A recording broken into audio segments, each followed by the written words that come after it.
looks like we're good. Alright, Sloaters, want to start? I'll wait to count you down. Yeah, go ahead. Alright, 5, 4, 3, 2, 1, let's go. Let's go. First big shout outs, Sloaters playing on the correct language choice here. Japanese text, the only way to play. I appreciate that, Sloaters. Of course, playing Japanese console, Japanese cart, gotta go the full mile. Yeah. So 100% items. Sloaters here with an excellent PB of 118.53. Should be a pretty smooth run. 100% is pretty cool. You get to see a lot of movement tech that you don't really see in other categories. I know Sloaters here really likes this category mostly for one item, which is Spring Ball.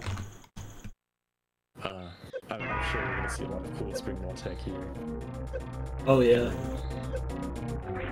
And other than that, we have early games pretty similar to 80% which I Sloaters also enjoys a lot, so it's gonna be pretty fun. We're gonna have some fun time with Crocomire, and yeah, just some cool stuff coming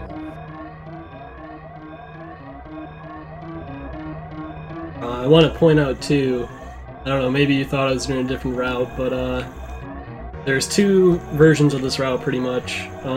You do the main bosses in the same order, but you can either do Croc at the start of the run or towards the end. And I'm going to be doing him towards the start of the run, so I'll actually have grapple for pretty much most of the run.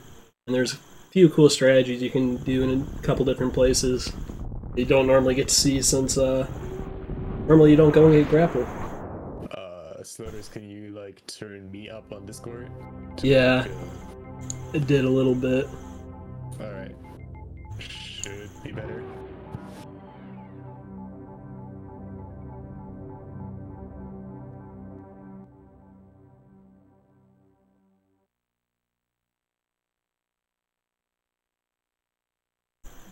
No, I'm not running. I'm just the plat in the background talking about the run.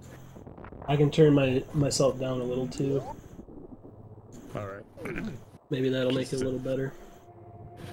Just tell us how it goes while Sloaters is doing his early game. Don't worry, there's a ton of fanfares. I can adjust a lot. Oh yeah, right. Yeah, we have 100 items here in the game that we need to pick up. Each item fanfare takes about 7 seconds. How much is that total? Like about 15 minutes of item fanfares? Just like waiting? Yeah, so each fanfare, I think it's like 6.66 seconds, and there's 100 of them, so you guys can do the math. It's a lot of time. Yeah.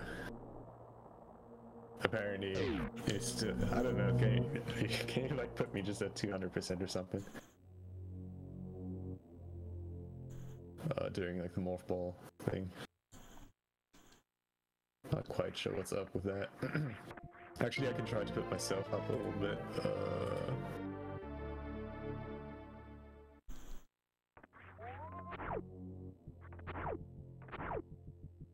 Actually, no, I cannot.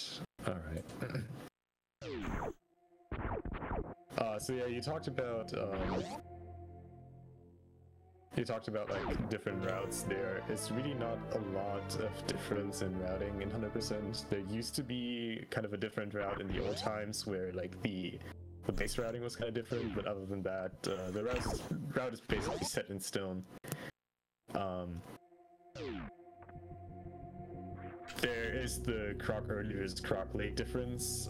There are slight deviations, like some runners like to get like an early power bomb pack to not have to backcheck to create snare, which Sloaters is not going to do, as far as I'm aware at least. And like that's really it. There's not really a lot that you can do about the 100% round. It's pretty set in stone, pretty optimized. Yeah.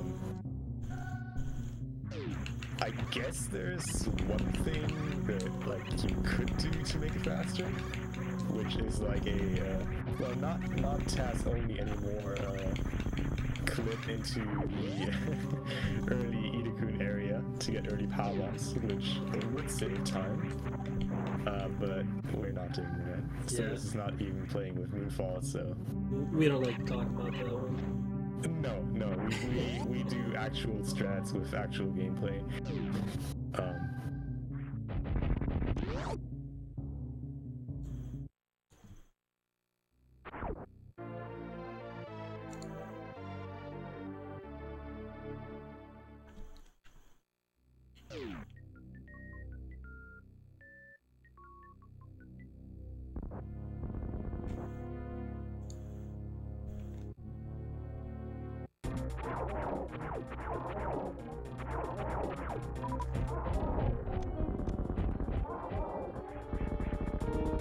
I'm pretty sure we're good on audio now.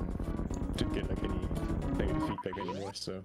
Okay, well, I can still adjust it if need be. Yeah, no, I should be fine. Nice boundaries of fight. Thank you. Yeah, I gotta actually get to the gameplay. So yeah, this opening is pretty much the same in every single run. You've seen that already in John's GT Classic run earlier, and you're gonna see that in a lot more runs later. I guess one thing to note here is there's just gonna damage boost through these pirates here coming up in the post-Terminator room. Since there is going to be a lot more energy on the way and not really a lot of damage sources, there's no point not taking the extra damage here on the way to Cray. Yeah, in this run, since you pick up everything, there's not too many areas where you're like super critical on health besides wreck ship. So other than that area, it's mostly pretty safe and you're okay kind of like taking a lot of damage like that. Yeah, there's really, I want to say like one room where you really run into the risk of dying 100% usually. And that room is literally called the Spike Room of Death, so other than that, you should be fine, especially someone with like sloaters experience. This room is pretty cool and 100%. You just mockball through here, get up, get hopefully a nice D-boost, which sloaters just barely missed, and then you get another D-boost off of this waiver as you are in the item fanfare and just D-boost back, use the super to open the pink door, and then get the items in the back here. There's also a really cool trick to get out of this room, the reverse mockball under those gates. Hopefully I'll be able to get it. Pretty decent time save too. Sloaters, what's my percentage on Discord at the moment? Like 150. Fiesel said you should try 200. Okay. Alright. Let's see how that goes. Pulling it all the way to the max. These reserve tanks are actually, I don't think they really have too much of a use in 100%. In other categories, they're a little bit more critical. Where like setting up for stand-up glitch is a little bit more important. I guess it kind of is relevant for drop chances, since even if you get like are basically on full health, you'd still get the extra health for the reserve refill. But other than that, I don't think like I don't feel like they're too important in 100%. One point where they are kind of important is post-wreck chip, just to be able to get a nice spark through Gauntlet, but again, wreck chip kind of is like the main point of actual health management, but we'll see how that goes.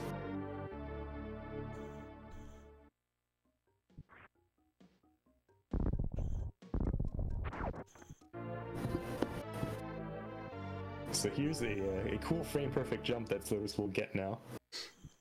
The charge beam pit. Put the pressure on me. Yeah, I'm sorry. Should have jinxed it. Also, one thing you will notice is that there are a lot of missile packs that sloaters just kind of runs by and just doesn't collect. The reason for that is that for most of these pickups, it just saves a very small amount of times to get them later.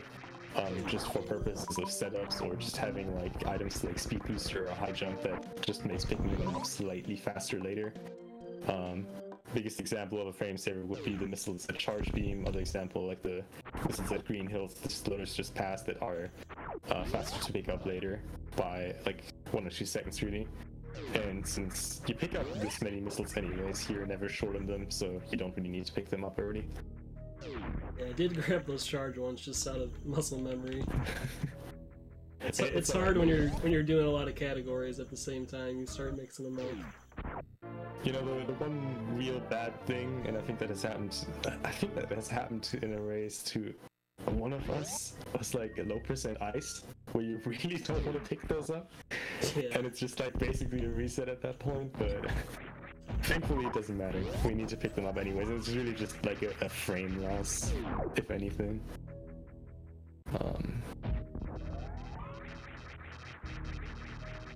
Also, shout out to Spazer. Pretty cool beam. Yeah, that's alright, I guess. That was a really nice free super entrance into Crate Slayer here. I guess if you're low on missiles, it's not really worth going for it, but since you have this many missiles, you can just go all wild on them in the mini crate hallway. Gonna be set up nicely for the crate quick kill here.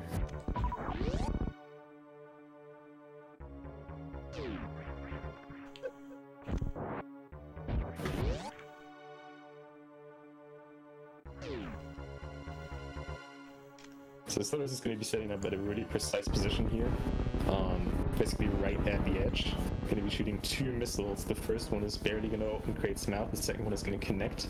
Then he's going to shoot 3 supers, which barely deal 1000 damage, which is just enough to kill Crate. And nicely done. Good shot. That was an optimal Crate quick kill right there.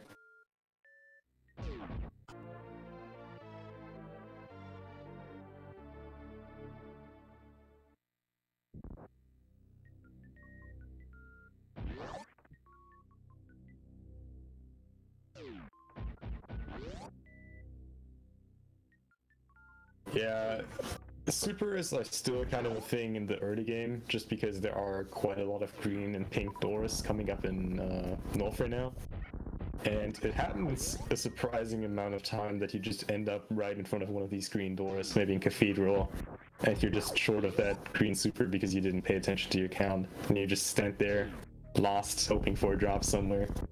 Just annoying, really.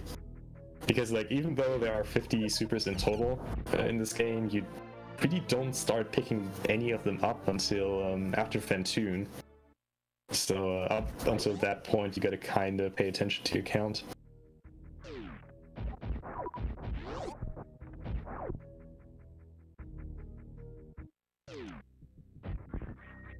18 and 5 is pretty good. Got the nice, how do the cool kids call that these days? The mouth ball?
Oh yeah.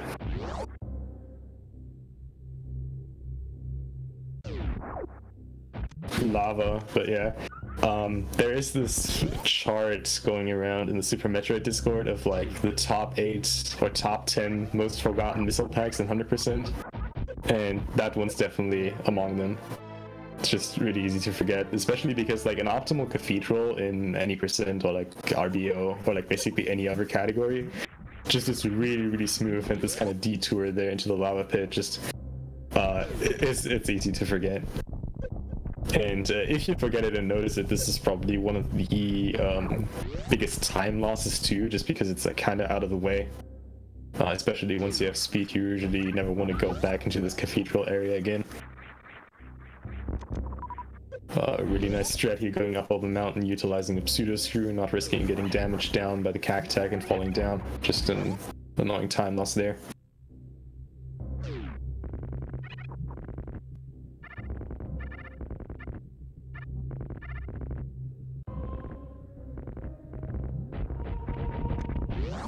Yeah. Again, one of these things I usually just want to shoot the missiles, run through the door. Forgetting about the missile pack. Thankfully, if you forget them now, you can still get them on the way out. It's not a big deal. There are multiple triggers for the lava rising speed, so just being a little bit too late on the first time doesn't really get you caught up in the acid at all, as long as you remember it at this point. And just seeing that now, you see, even though Sloaters used a ton of missiles already, he's still pretty stacked. And that's just really a common theme from now on till the rest of the run, really. Getting really unlucky on the super drops there, there you go. Going for a free farm.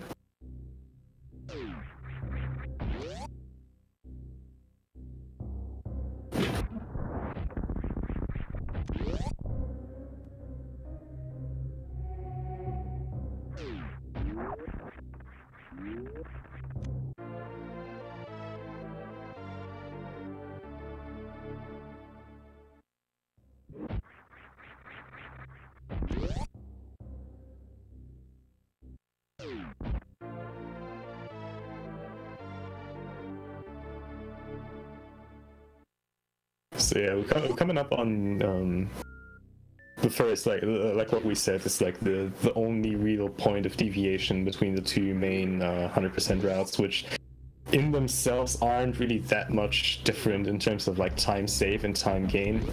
Like it's definitely not a difference if we compare like old routes, any percent, and new route 100%. It's way less significant in 100% the two routes, late croc and early croc. Sloaters here is going to do early croc, which is the slower route, but again, late croc has some really nifty stuff that you need to hit in order for it to even save time. That is something like ice clip into spring ball, which is probably the easiest one, but then there's also the spark suit at Crocomire that you need to carry all the way over to X-ray in order to save a significant amount of time with the strat. So there are some other upsides of late croc, like you can get a really cool microwave style kind of Crocomire fight. In this iteration you have to kind of bank on RNG being with you, not getting a lot of swipes. Let's see how this fight goes for Sloaters here. I want to say average is about 2 swipes. But this fight can go a lot slower. Yeah. And yeah, we're coming up on a pretty cool strat here, a wraparound shot. Sloaters is going to shoot a charge shot here at this specific spot, which is thankfully pretty easily aligned. And what that does is basically open the left door of this room, but from an out-of-bounds room copy. And since those doors share, the out-of-bounds doors share the same room, the same door ID as the actual doors in the room, it just opens the door of the actual physical room that is loaded. So now, even though Sloaters was never at the left side of this room and before, the door is just going to be loaded by shooting the right side of the room. Which is pretty nice because that allows for a pretty cool spark out of the room. You can do that without opening the door in advance, just by shooting it, but this saves a little bit of time, which is nice. And it's basically a free time save since you get the E-tank anyway, so you can just wait out a little bit in the asset, so no issue there.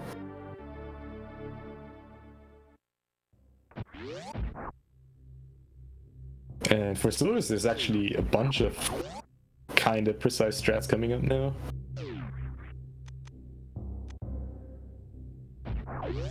Oh yeah. So first off, Sloaters has to get into the grapple beam room. Usually you want to aim for, like most people aim for a mock ball here. Sloaters goes for a bounce ball, which is pretty much equally fast. And now we're coming up on Indiana Jones, and I'm actually going to be silent here just to make sure Sloaters nails this, because this is a pretty precise grapple strat. Oh, he bounced the door. Yeah. Alright, yeah. Yeah, you need the full speed through the door there. This is actually the most intended strat we do in this run, I want to say. And it's probably one of the most difficult ones too, but he nails it perfectly. Yeah, I know.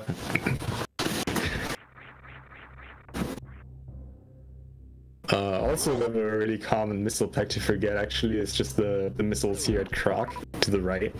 It's just really easy to just jump by that door and just get all the way up, but if you remember it, there's a pretty cool spark that you can do at the end here.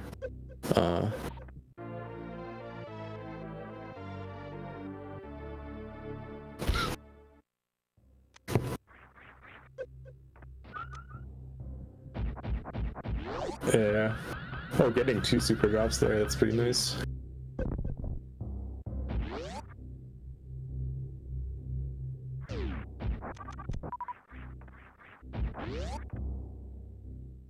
Yeah, and those farms like cost basically no time. It's just nice on-the-fly farming, really, with all these spots here. But yeah, that's the Croc area already. Gonna be done with that. There is one more cool thing that you can do here. In the next room, you can do a 1 grapple swing across this grapple field, which I personally think it's pretty precise. You usually see people way more often go for 2 grapples. Gets it nicely. Nicely done. And yeah, that's it for Norfair already, for this visit at least. One thing I will say, like the huge advantage about early Croc, like we mentioned already, that the upcoming area, the wrecked ship, is probably the only area that is kind of tight on health management. And with doing Croc early, you get this extra Croc E-Tank, which just makes the entire health setup a lot more lenient. Still not easy to do optimally, especially if you want to maintain enough health for the Gauntlet spark later on without having to take a ship refill. But this definitely makes it easier.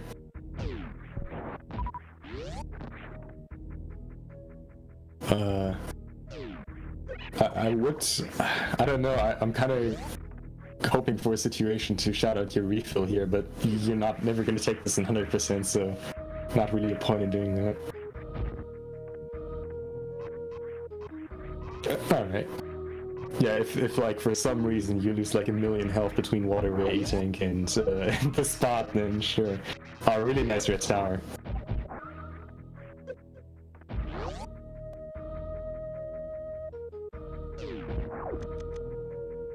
Yeah, it's not only like the actual room, but it just perfectly fixes the door transition, which is just a thing of beauty.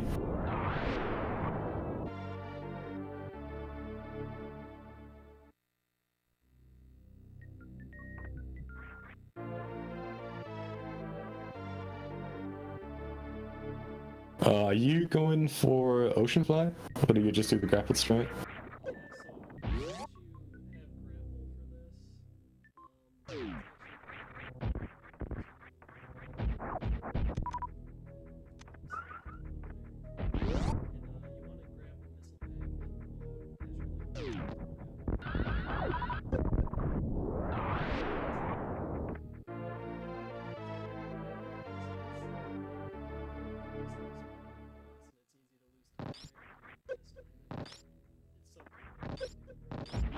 Oh yeah.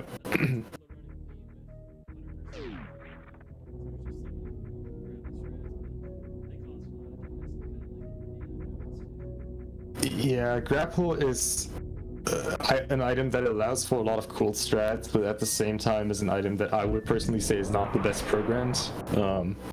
There's definitely a lot of things you can mess up with it. A lot of things that can go wrong. Also allows for a lot of fun clips, but that's not really the point of that. It's really just not a pretty broken item.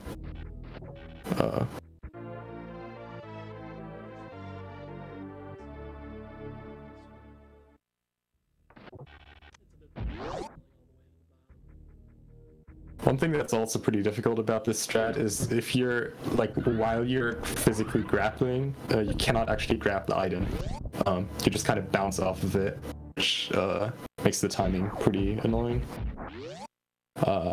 Another one of these missiles that is easily forgotten and also like a hard punishment if you do it later is this one. It's basically completely free to grab at this point, but if you do it after Phantoon is dead, you just have to go through all these spiky platforms, and this is basically just Spiky Room of Death without water. If you do it later. So yeah, it's really nice to get this early, because thankfully these spikes don't deal any damage when the electricity is off. So yeah, it's pretty good to get.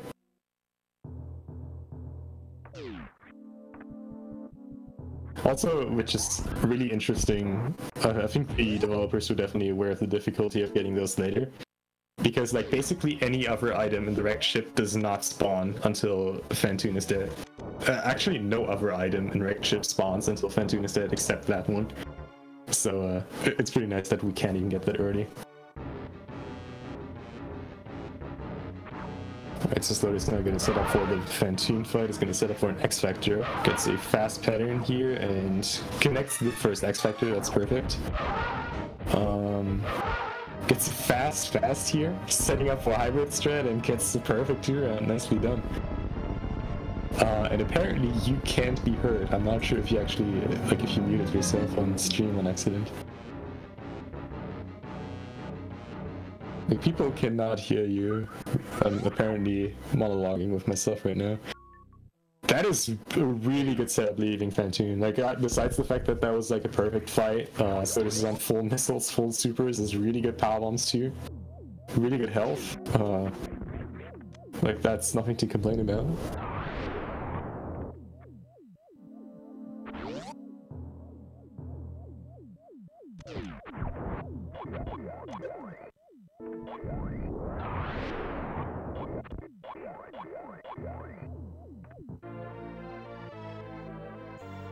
Okay, hopefully that fixed it.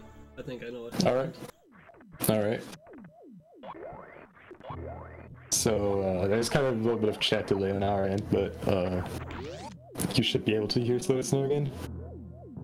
There are a lot of like minor optimizations here, especially in these extra collection rooms. A lot of these things, especially like the power bomb placements here in these rooms, are more precise than they may look at first, just allowing for more optimal setups traversing these rooms here. And now we're coming up on Spiky Room of Death, which is like I want to say the one room with the most more deaths in 100%. Sloaters being on really good health and being an awesome player, of course, not going for a safety save, getting a really nice bounce ball into the room. That is such a cool strat. I was hoping I could get it. I got it like halfway across, but yeah, it's kind of random. Sometimes you'll bounce like the whole way and it's like super fast. Just like getting the D-boost halfway across is pretty good, and yeah, just like this was pretty cool already. Alright, another big advantage of having grapple here, otherwise you would have to either de-equip high jump or do a not really difficult but sort of precise bomb jump. Right, yeah. Luckily those spikes actually don't hurt you that much for some reason.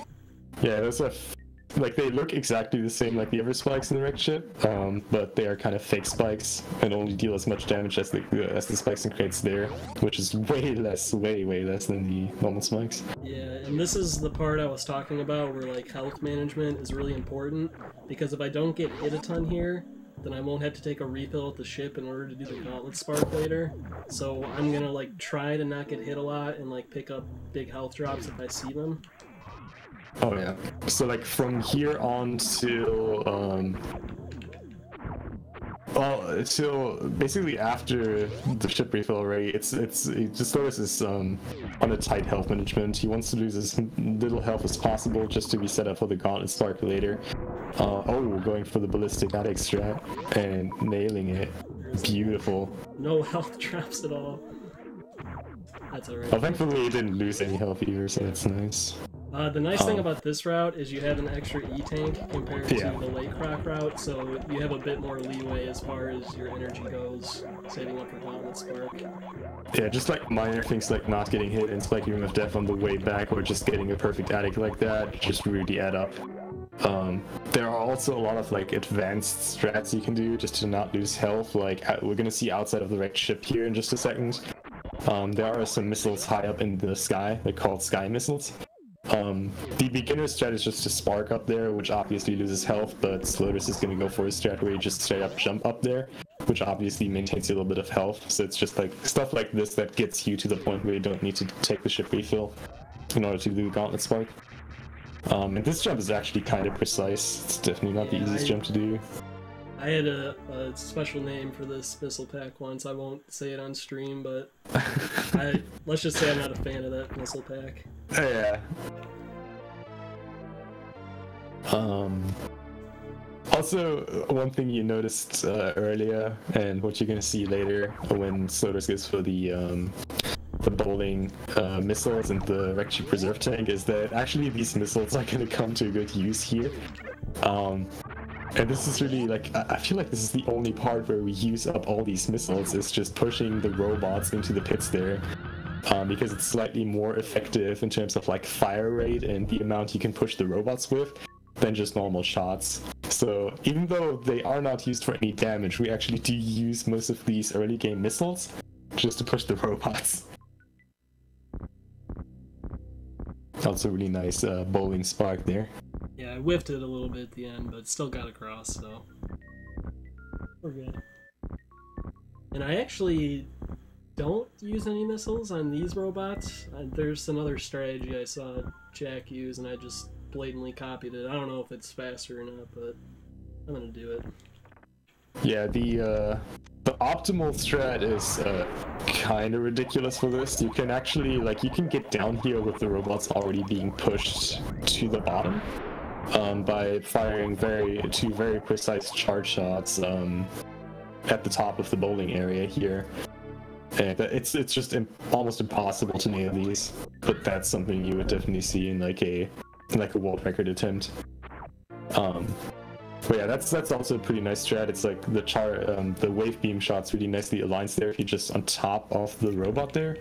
So you can just like shoot the second robot while you're still waiting for the first one to get down to the first bit.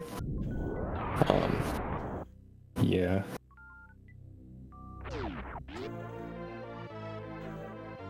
And there we go. That's the last item in the wrecked ship. And gonna get another missile pack, and then we're on to the Gauntlet area. Sloaters is currently at 390 health, which is really, really good. Really not seeing any reason why he shouldn't be going. Oh, that's a nice mock ball there. Yeah, that's kind of hard to bounce in there like that. That was cool. I'm actually not entirely sure how much Gauntlet Spark needs. I think it's like 250 energy. I think minimum is like 225. Yeah, something around that. So Sloaters is fine on energy here. There's one more room where there is a lot of potential for damage, which is the room at the top right here, the Criteria Power Bomb room. There are spikes, there's acid, there are alcoons. But Sloaters should be fine here, going for really cool. Oh, actually, never mind. Going for the spark method. That's a pretty good one. I like to play it safe in here and just spark. I take a lot of damage when I try anything else. Yeah. Alright, so just as you can see, if not for like the early Croc with the extra eating, this health number would already look pretty different. Right, there you go. Sorry if you heard my TV for a second. I had to turn it off so I could hear. So yeah, that was just another wraparound shot. Same thing we saw at Croc already. Just shooting the out-of-bounds copy of a left door here, and being able to open it in advance and sparking all the way across the Gauntlet area. Beautiful. There's another shine spark that you can do in the back here, which name I'm not going to say because this is a PG stream. And you can spark through this back area here as well. Which is pretty cool, but it's ridiculously hard to go for and not really a strat you ever see in runs. Beautiful quick drops there. That's a really nice thing. If you turn around as you hit these blocks, you basically just since it's an unskippable animation, you skip the animation of like kind of landing and starting to fall down slowly again, but that way you just maintain your speed, which is pretty nice. It's also kind of risky if you're not used to it, because if you fall down on one side, you're only going to get one of the missile packs and have to do another trip to the Gauntlet, which just loses an infinite amount of time. There are two spots like that in the run, one here and one at GT. But so far, this looks alright.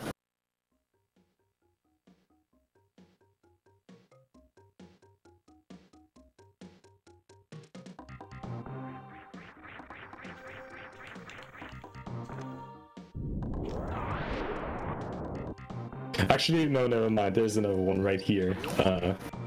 If you were to happen to fall down the Edicum pit here, and would have to go back around, but that's probably the least punishing one. Thankfully, Sloaters getting a nice mock ball here, being able to actually collect the super missiles just by holding left here, just flying right into it. That's a pretty cool strat. Always found it pretty nice how that aligned.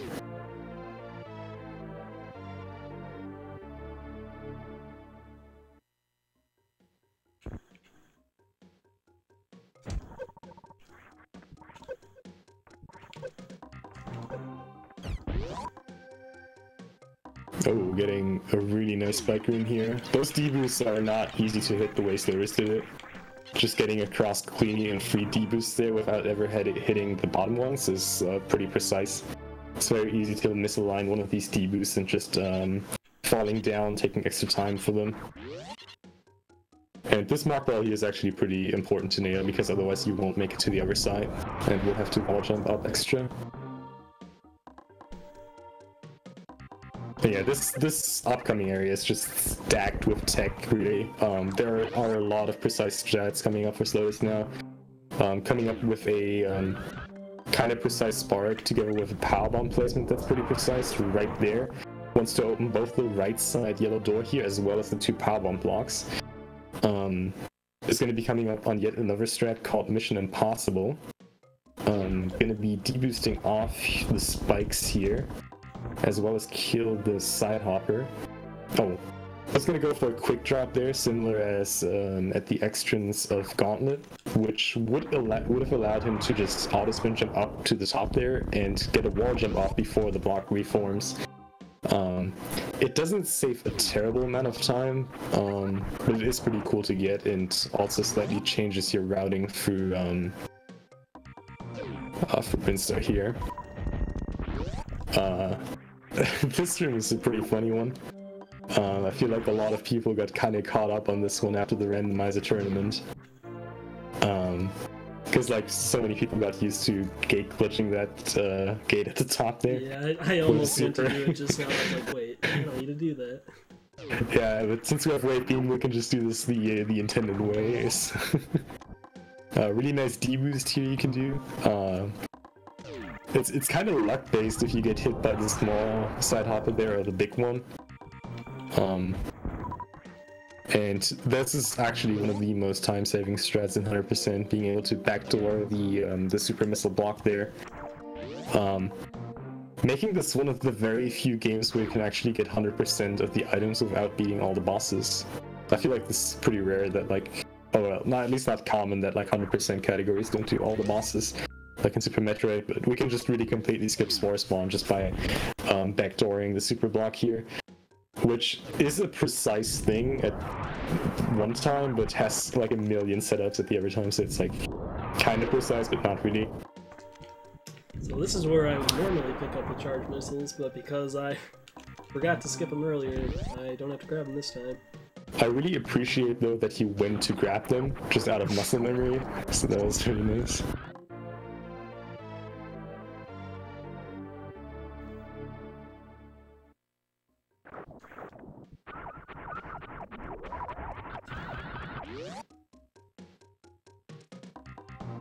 Oh, do you go for the spark? Yeah.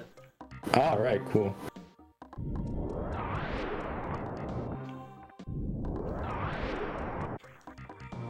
So, next item is going to be the Green Hills missiles, which again we skipped earlier. With a high jump and speed, Sloaters can go for a really cool mock ball into the tube there. Setting up like that, nicely done. Another thing you will notice is that he put a power bomb at the top left there, which is kind of a precise position, but not really if you set up the room at the same time every time. And that just opens the door to Retro Brinstar, connecting to the Green Hills, which he will take way later in the run, once he's done with all of Maridia and all of Norfair. Just going to be clearing up the rest of Retro Brinstar and Criteria, and then we'll finish the game. Nicely done, getting the blockbuster there. That is a really precise strat where you need to get just the right speed to not bonk the door, but also be fast enough to just get to the other side in the first place, and also getting blue frames just to get that mock ball or bounce ball to break the blocks. It's not easy, but he got it.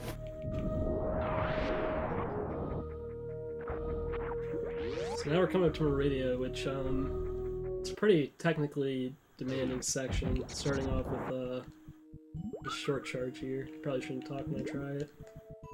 Yeah. There we go. Nicely done. I want to say this is about one of the tightest practical short charges used in runs. It's definitely not the hardest, just because it's in one consecutive short charge, and there are no like floor transitions between them. But it's a pretty precise one. Not sure. I think you go for a stutter free there. Yeah. And this room has one of my favorite strats in this category. Oh yeah. We'll see if I can get it. It's kind of hard. Yeah, grapple beam. Paying off again. Nice, alright. Oh yeah, beautiful. Nicely done. Yeah, you have to wall jump like pretty much as high as you can there, and if you don't get high enough, then you won't hit the block, and you'll probably fall down and be really sad. Yeah, you only have really a few pixels of leeway, and the bad thing is once you hit that grapple, once you start grappling, you immediately unmorph, which doesn't allow you for more wall jumps since this is not project based. So you just fall down, lose a lot of time, get to spend some time with on a turtle. Oh, and this is, I'm not sure if do you go for this strat? I don't think so. Alright, okay. So what you can do here is a really precise jump and remorph to only get hit by the crab once, which is stupidly precise for the amount of time it saves, but it's a thing. But yeah, Maridia is just really technical in terms of movement. We're coming up on more difficult rooms here, the beach area. A lot of really precise strats. So it's going to start off with a D-boost off the fish here, off to the missile. And actually, this is kind of an RNG part, depending on how this little spiky dude behaves. Sloaters needs to adapt his strats here. Coming up on this room, you see he went for a short charge here to just destroy the guy.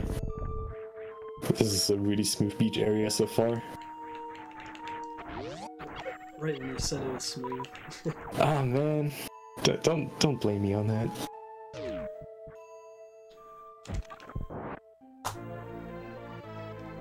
That's an interesting one to split at. I don't think I've seen that one yet. You know, the only reason I keep that split is because I called it Choot Soups, and I really like that name for my split, so all my splits are based around having this split. Alright, word, alright. Alright, so this is probably one of the most ridiculous Maridia strats coming up now, the beach mockball. Gonna see if he gets that. Yeah, that one is just stupid to pull off in my opinion. It's a tight jump kind of, and you can't really see. I don't usually expect to get that.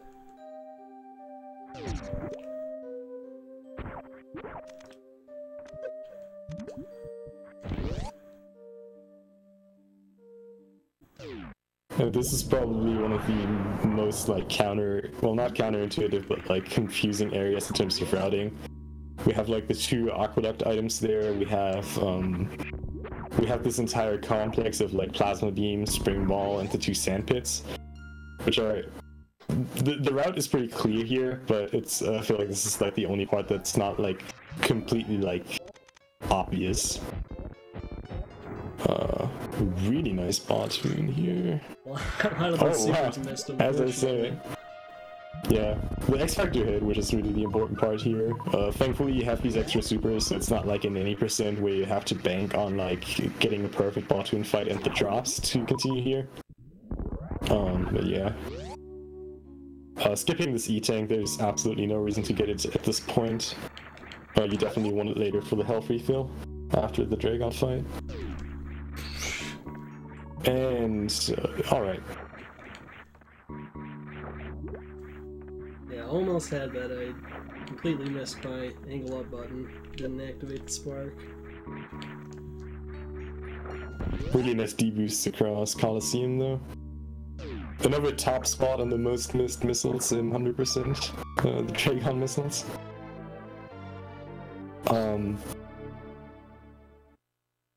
You might think that it's faster to get these later if you have space jump, since you don't need to like sloppily move around these platforms here. But since we're expecting to get like a blue suit, which doesn't allow you to dash here, or like maybe even the spark suit, which in this case I guess wouldn't matter too much. They just want to get them early. Wow, what a show off. Getting first try spark suit here. Alright, I'm gonna shut up for this fight because this is pretty tight and precise.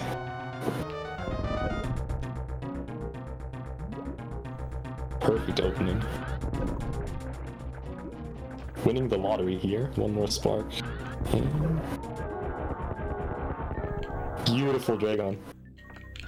Doesn't get any better than that, really. And another spark seed, of course. Yeah, probably lost some time going for it, but you know me, I have to go for it. I mean, let's be honest here. Maybe like, except for like 1 or 2 seconds here, this was a flawless Dragon fight. It really does get better than that. So yeah, with the spark suit, the big advantage over a blue suit is that he can actually hold the dash button, and get out of this area a lot quicker, but while still having the advantage of getting a reverse full halfie. Beautifully done.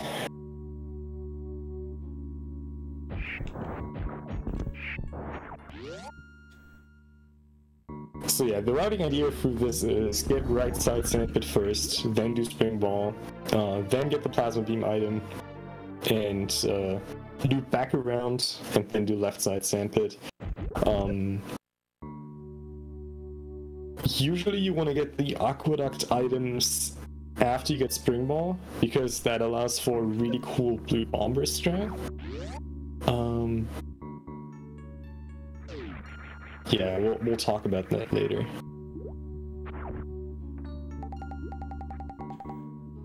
Another thing you'll notice here, Sloater is turning around as he enters the quicksand there. Just a really minor time save here. Basically, again, the during turnaround animations, the quicksand cannot like physically stop you, so you just kind of fall through. And since the loading zone is directly under the quicksand, you just fall instantly into the loading zone without having to wait out. Just like minor optimizations that save a lot of time over the course of the run. Yeah, one of the really difficult things about this category is that it's just so long in so many different ways. Like you said, the little tiny movement optimizations. So when you like watch like someone really good at this category, it's just so impressive, like how they can nail all this stuff over the course of like, you know, an hour and 15 minutes or whatever. Oh yeah, like just the amount of stuff over like a pretty lengthy run for something as movement intensive as Super Metroid. It's like it's like pretty hard to just pull through with your strats. And yeah, here we have Shack Tool, just kind of doing his thing. Sloater's here practicing some DBJs, spending some time with this guy here. I'm not sure, what is chat's opinion on Shack Tool? I would actually like to get a little poll on that. Are you like pro Shack Tool, or do you want to kill Shack Tool? What do you guys do in your free time? Actually, I'm probably not going to get an answer until like 1 minute, so it's going to be way too late for that. Nice little minor thing that he saw Sloaters do here is at the very end of the digging animation, he was shooting a wake beam shot to the right side there, attacking the snail. And what that does basically is that the snail just cleared out the last 2 tiles of sand. Because those tiles there are not Shack Tool specific, it's just like any enemy can just basically dig through them as long as they touch the thing. So you can kind of use that to just save a little bit of time at the end there. That was a really clean room experience there, getting that quick drop with the unmorph remorph. I think I practiced that for like 30 minutes before starting this run. It's a really hard strat for me. Now coming up on Plasma Beam again, Maridia kind of like has a lot of items that are far out of the way. They just kind of need to route in. A lot of like thing that seems like backtracking, but it's just like this is pretty much optimally routed out. I heard a good speedrunner once say there's no efficient way to route Maridia though, so I don't know. Yeah, Maridia is like it's just so branchy that it's like, yeah, it's not at all like something like Brinstar where you just go like top to bottom and you have every item. There are just so many branches, so many different items that are just out of the way. Plasma Beam is probably one of my favorite rooms to see being done optimal. Let's see how Sloaters does this here. I got a real like baby strat here. Oh, that's fair. Oh, it's still pretty good. He gets the job done. Yeah, right. Running through all the farm there. And gonna be heading right back down. Gonna go for Cactac Alley. And yeah, heading down to the aqueduct items and the left side sand pit.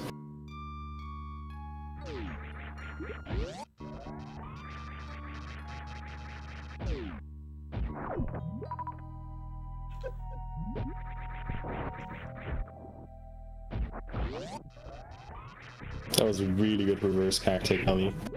Yeah, that's another room that's very difficult. Like I said, Maridia's got a lot of technical stuff in it. Yeah. Alright, so what Sloaters is going to do now, he's going to deboost off of one of these little things. Or not. Oh well. So like, what you could do... Alright, okay, let's see how this goes. No! Oh, alright. So, what Sloaters almost got here is a strat called Blue Bomber, which you see twice in the run, one time here and one time at the end of the run. Basically you just get that speed key into a mock ball, and then spring ball at a very precise moment, instantly unmorph and get a straight jump with the blue key through the speed blocks, allowing you to just skip having to do a short charge here to get the aqueduct items. Again, really hard to pull off. Yeah, you can actually soft lock there too if you fall through the bottom like I did and you accidentally lose your blue suit like halfway through. You won't break the blocks below you and the ones above you will respawn, so if you don't get out of there quick enough, there's a good chance you're gonna get stuck in there. Yeah, that would be like a 52-minute soft lock with absolutely no way to get out. Like, you cannot die, you cannot get out with any means. It's just like, it's rip. Another really cool strat coming up here that's pretty difficult to pull off is a double deboost off of the goo from the mini dragons. The first deboost is more or less free, but the second one is incredibly hard to pull off. Alright, come on. So hard I don't even go for it. Yeah, right. That's understandable. Yeah, that's Maridia. All items right there. Oh. Gonna be... Well, yeah. I mean, we're professionals here, we're keeping track. Gonna be heading down to Norfair again, last boss Ridley. Well, and, there's one more stop before Norfair. Oh, right. Oh, you do that before. Okay, yeah. That's a really cool strat, by the way. I'm really glad I got that. That's a pretty neat one. So, since we didn't have power bombs when we entered crates there, we have to backtrack for these missiles here, since you can only get them with power bombs.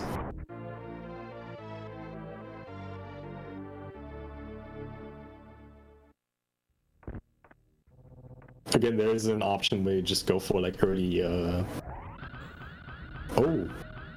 No, it was jumped a little bit too late. It's really precise, but you can actually maintain your blue there and do a speed ball to break that block. But it's very tight, especially with the short charge I tried to do for it. Yeah, it's one of those things where you need to get the blue frames, but you also need to do as tight of a wall of a short charge as possible, because you need very little horizontal momentum just to get over that gap without bonking the wall. And it was really tight, like you almost got it. But yeah, gonna get our last beam now. The ice beam, which is pretty important, not only for the matter of 100%, but also for clearing the rest of the game pretty quickly. There is another missile pack that's actually pretty funny if you get it here. Usually if you were to do like an old route run, you would have the choice between like doing the lower route ice escape and the Rock Speedway ice escape. In 100% you don't have that choice. You have to go through the crumble shaft room because there's another missile pack in the wall there. But if you're just super used to the ice escape with the mock ball here, then you're just completely missing out on that pack. Oh, nice jump through the door there. Can be kind of intimidating if you don't get that jump and you run directly into the void there, basically. Yeah.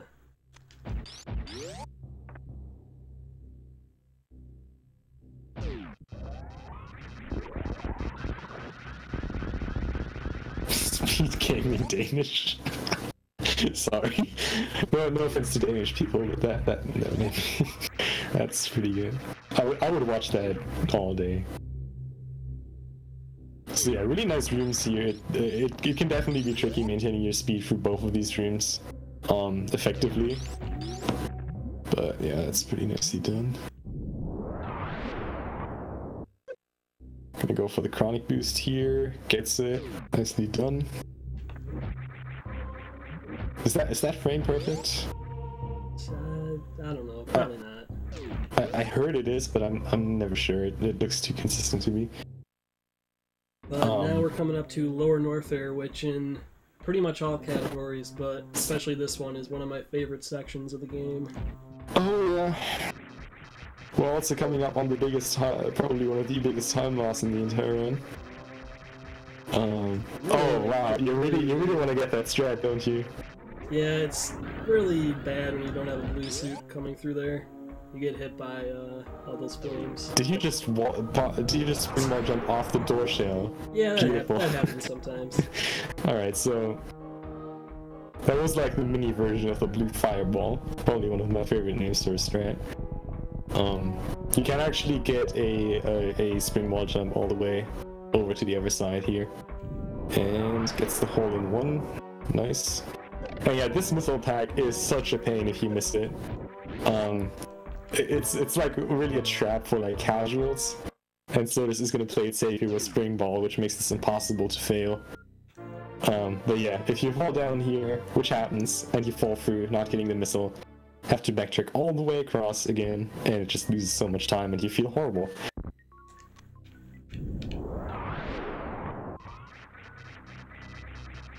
GT being like probably the most arbitrary boss in the entire game at this point. Just standing there, shooting your shots, double connecting all the shots, and then he just explodes.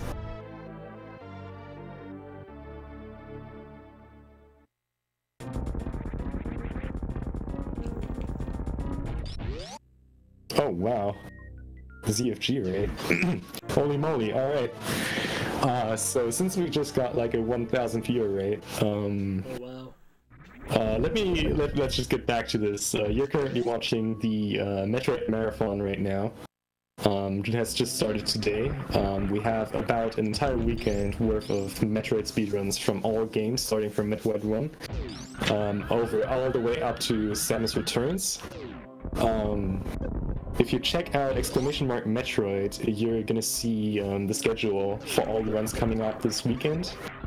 Currently, you're seeing probably one of the best runs in this entire weekend. We have sloaters27 here with Super Metroid 100%. We are currently in Lower Norfair, just finishing up this run. We got one more major boss coming up. These are the Mickey Mouse missiles, and yeah, I hope you're all enjoying the Metroid madness here. Definitely check out the schedule and see if you would like to join any runs for this weekend. So yeah, not really a lot of really technical stuff, at least in this part here. A lot of the strats really similar to any percent old route here. Yeah, this room here, the Key Hunter Shaft. A really cool thing you can do with Screw Attack and Plasma, you can kill all three of these Key Hunters, which reduces the lag in this room immensely when you literally lay these power bombs at the end. Yeah, like, it may not seem like a lot, but just seeing a straight-up comparison of those power bombs being laid with the Key Hunters being in the room and without them, it's just insane. Like, usually lag reduction saves you a few frames, but here we're actually talking about seconds. Coming up on the power bombs of the shame here, you do have to collect them in 100%. No shame in that. The reason why they're called power bombs of shame is because in any percent, power bomb management in this area is pretty tight, and if you mess it up, you have to get them, losing a little bit of time. Really nice double KO there. Again, abusing unskippable animations, just morphing, taking priority over the landing animation, and just straight up clipping through the platforms there. You also saw Sloters getting hit by spikes before actually KOing through the platforms, because those deal a little bit less damage than the actual platforms there. Coming up on Ridley here, pretty quick fight in 100%. Since you have this much energy and you're going to pick up an E-Tank after this anyways, you usually want to be inside Ridley's face at all time during this fight. Just prioritizing getting the charge shots in as quick as possible without really having to be worried about your health. 20 charge shots, pretty quick fight. What you want to avoid at all costs during this fight is getting grabbed. That's really the biggest time loss here. But Sloaters does a really nice program in it. Ridley is almost dead here. Oh, alright. Nice grab jump. There we go.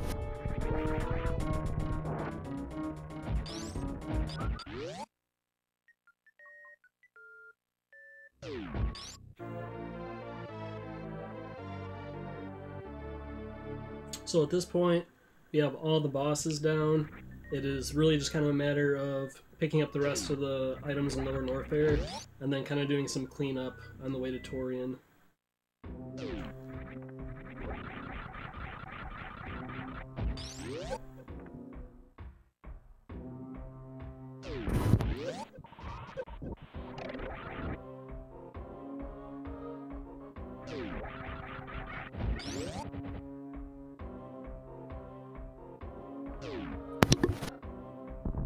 I think we're coming up very soon on an item that chat will enjoy a lot, especially after this Franker Z raid. But I'm not going to get ahead of myself. Oh, alright. Ah, beautiful. That is such a hard strat to pull off.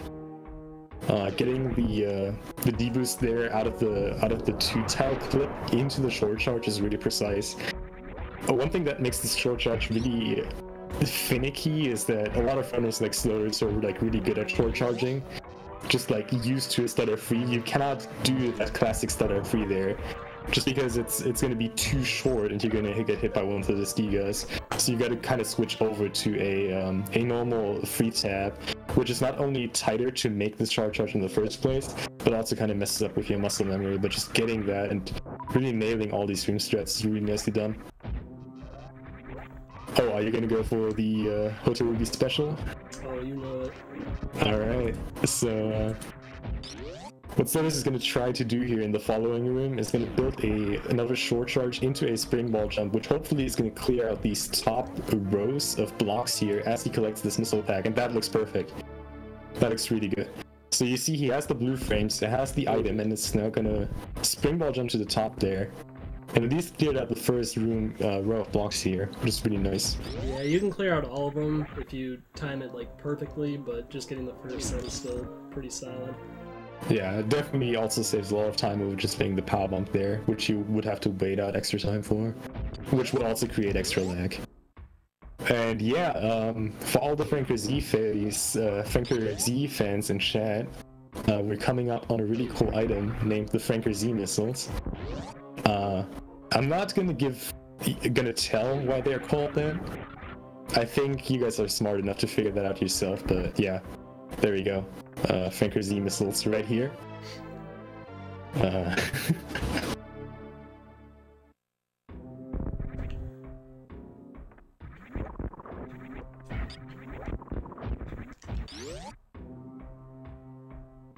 And there we go, done with Lower Norfair.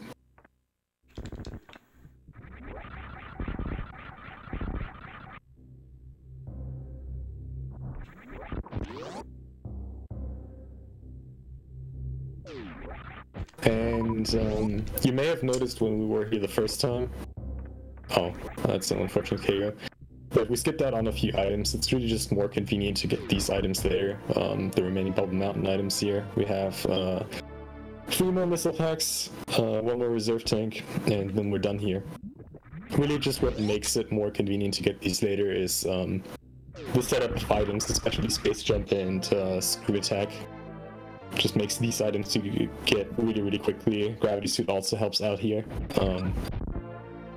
And another thing that's pretty cool now that we got these items, leaving Bubble Mountain from the top left, there's a really cool damage boost setup that Sloaters can get here that will get him to the top right of the room, which holds another missile pack.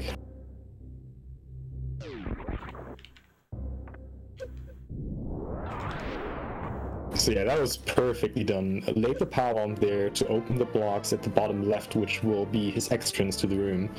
And then jumping up into the waiver to get the deboost all the way to the right. That was perfectly executed. Getting these last missiles here. That was the last item he needed in Upper Norfair, so now he's completely cleared out all of Norfair and all of Maridia. So now just needs to get the rest of Brinstar and Criteria.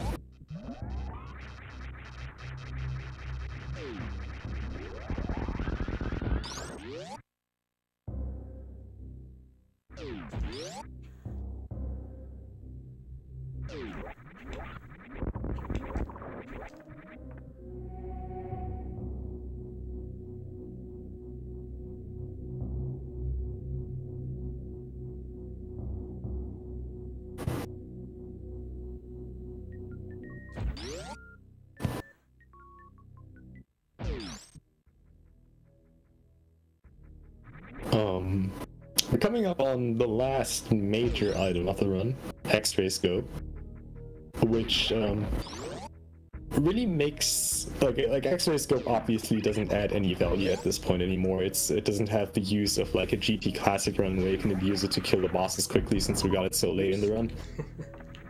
Oh, nice. I wanted to freeze that Ripper there and use it as a platform, but a little mess up with my menuing, and I actually killed him with the super. Yeah, speaking about messing up menuing, that's really getting to the core of the issue with X-ray scope is that you have one more item slot to swap over.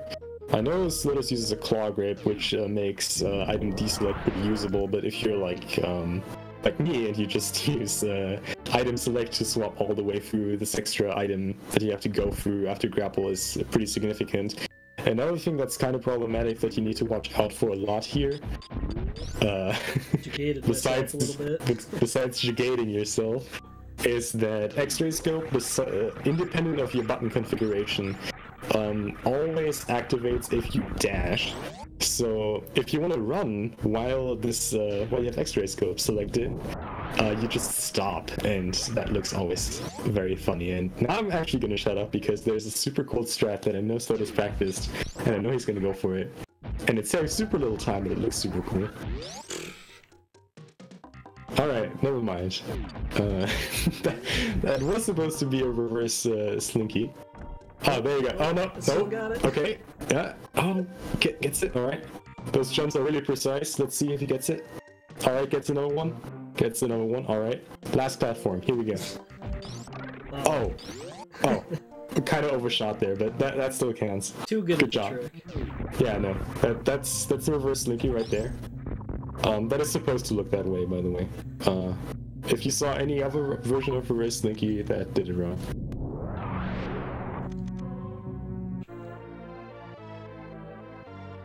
So yeah, that's it with that area. We're just gonna clear out Retro Brimstone now. A few more memes to fulfill here. We got the right side Retro Brimstone here, which holds a few amazingly named items.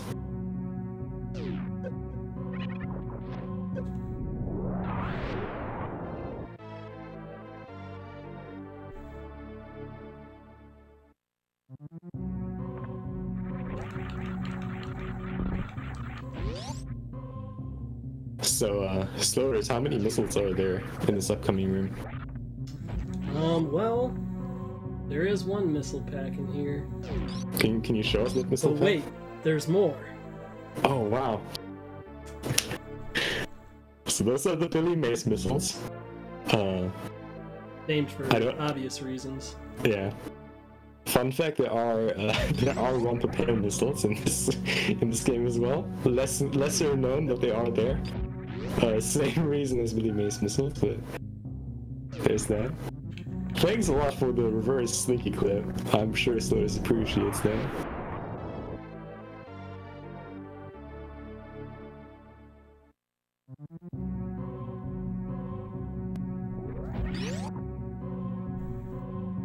That's a beautiful speedball. I love that one. So yeah, last 3 items coming up for sloaters. We have 2 more missile packs and 1 super pack. 1 missile pack here at the bottom of the old Mother Brain room. The Criteria supers, and then the last missiles, also known as they have so many names. I personally like Dentist Plan missiles, because this game has 230 missiles, so when you get those, you have a max of 230 or 230, which is why it's the Dental Plan missiles. Whoever named these, I don't know. I've been around for not long enough to witness that idea coming up.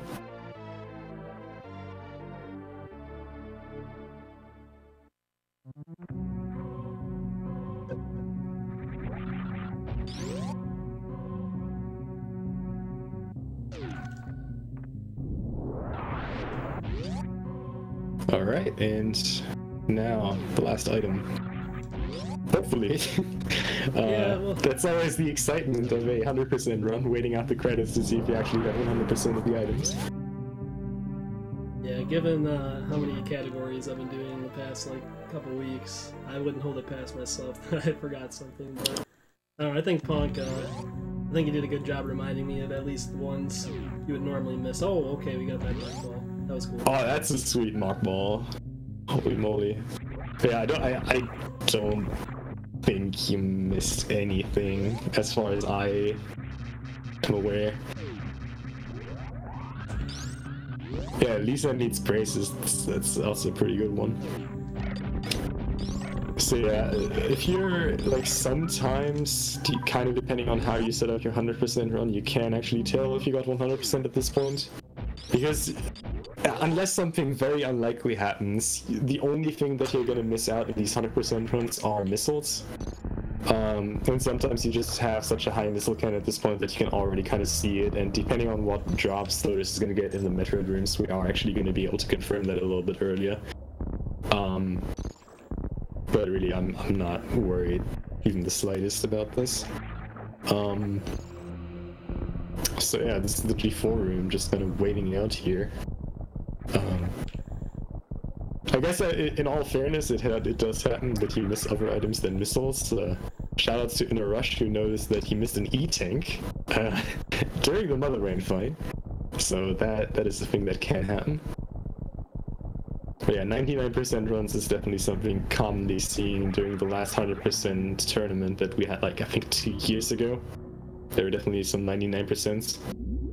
I think the lowest I've ever seen accidentally being skipped during a 100% run was 96%. I don't know how something like that happens, but it happens, definitely.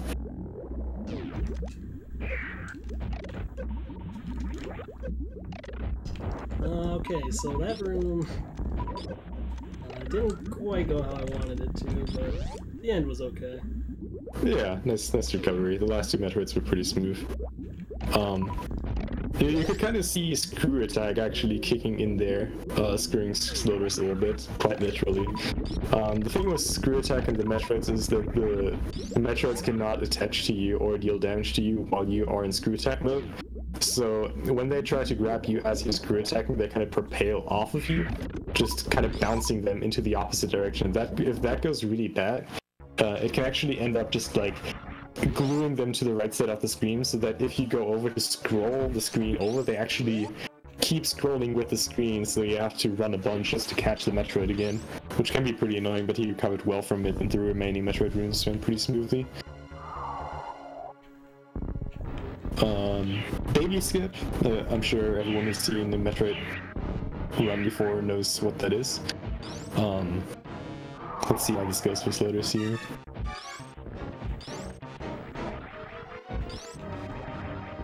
Going for a little bit of a safer strat by killing all these dust enemies here with Plasma Beam. Nicely done. Really good baby skip.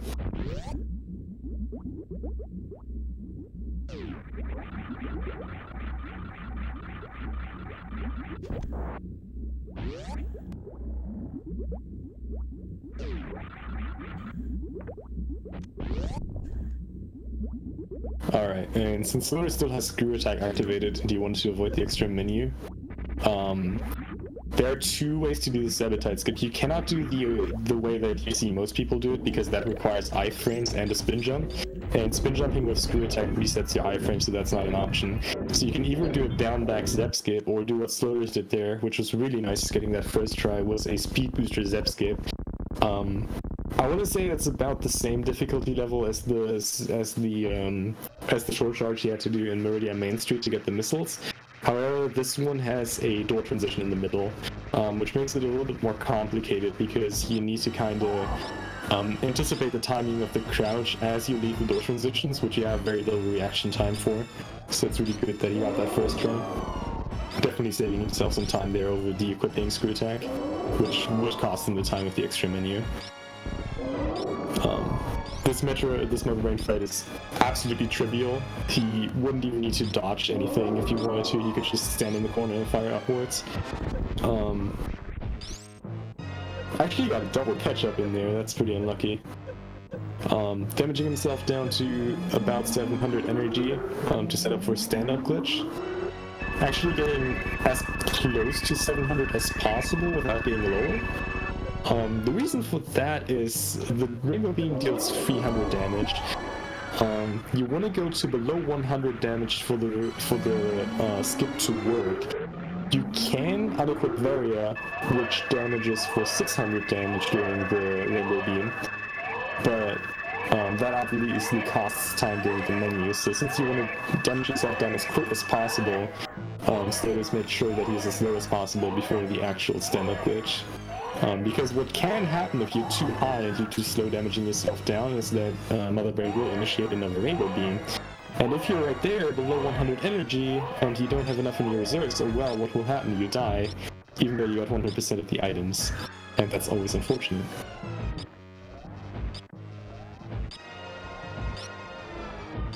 There are a few things to watch out here for the actual stand-up glitch. Two things that already happened is that there are 2 frames during this animation that the game forces Samus to be crouched.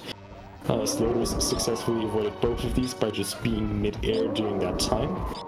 And another thing that you want to watch out for is that the baby is in the back of the room while your HP hits full, because that is a moment where the Metroid actually gets locked into place, and if that happens while the baby is inside Mother Brain, the game can soft block by Mother Brain being unable to damage the baby. And this looks like a really clean stand-up glitch, and actually gets a 2-shot Mother Brain off. That's really good. Nicely done, dude. Thank you. And yeah, we're coming up onto the escape. Pretty standard from here. There's one strat that really deviates really strongly from any percent ult rad, which is another blue bomber, which Sloaters is of course going to get. Always going for tournament setting. Alright. Right here, gonna get a speedball into spring ball jump and gets up perfectly. Good job. That's the blue bomber right there for you. And the rest is really just like standard escape, getting out the Lear room here with wall jumps. If you would have played with Moonwalk, you would do no Moonfall down here. Just getting up the rest of the room, trying to create as little lag as possible, which can be finicky in this room. And then just doing a Behemoth Spark up the climb. There we go. And Punk, I just really want to thank you for coming in and doing this commentary with me. It's been very nice having you here to kind of explain everything while I try to focus. So, as a little gift, I'm gonna go visit your friends down here. That is, I appreciate that a lot. I'm glad you had me on commentary. It was definitely a lot of fun doing this with you. But yeah, finishing the game off the intended way. Canon. Saving the animals. Nicely done. And yeah. I'm not sure if you're gonna go for any more swag strats, or if you're just gonna finish off. You know, I'll just finish it off. Alright. Almost so yeah. 20. GG. Nicely done. Thank you. And again, thank you, Punk, for coming in and do this. It was a lot of fun. I hadn't played this category in a while, and it was fun kind of de-rusting it and getting to show it off here during this marathon. Definitely quite a show. Excellent job. Make sure to follow the runner here, Sloaters. And yeah, glad that we had 100% going at this marathon. Yeah, and please follow Punk too. He's also a really good runner this game, and we're actually going to see him do maybe the most impressive run of this whole marathon tomorrow, which is blindfolded any % Super Metroid. I am definitely hyped, which thank you a lot for that. Coming up next, we have AM2R, another Metroid 2 remake, 1.100%. So that's going to be pretty fun. Sloaters again, thanks a lot for running this and having me on commentary. Thanks everyone for watching.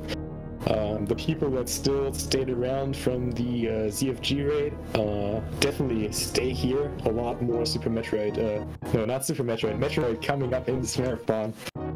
And yeah, it's gonna be fantastic. We have an entire weekend just filled with fun and action.